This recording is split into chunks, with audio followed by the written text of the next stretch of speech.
بس انت ماسك علم اسرائيل؟ هو انت قطري؟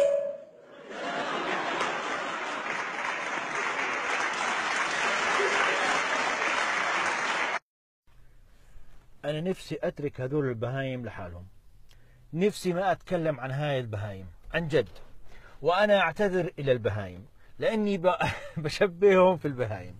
البهيمة من وراها فايدة.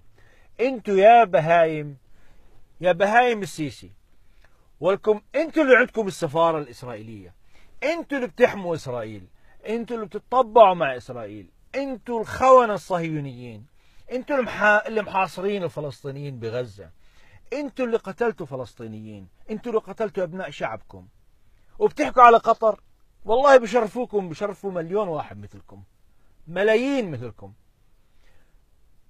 خليني أعيد وأكرر زي ما بسوي كل مرة، احترامي لشرفاء مصر على عيني وراسي، بس الخونة السيساوية هذولا، يعني الإعلام تبعكم الصهيوني مش عارفين إنه صهيوني مثلا بيشتغل إسرائيل، لا بيشتغل الصهيونية نفسها، وجابت حاطين علم وعاملين أنت قطري. لا والله القطري بشرفكم، على الأقل بيساعدوا بغزة، على الأقل بيساعدوا فلسطينيين، على الأقل بيساعدوا الناس، على الأقل بيحبوا شعبهم. روحوا شوفوا عايشين ما شاء الله، اللهم زيد وبارك، عايشين ملوك القطريين تحت الحكم القطري، الحكومة القطرية. انتم مدعوس على راسكم مع الأسف، مع الأسف.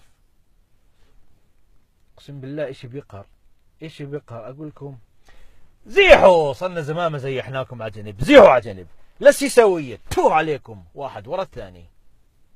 للمحترمين السلام عليكم.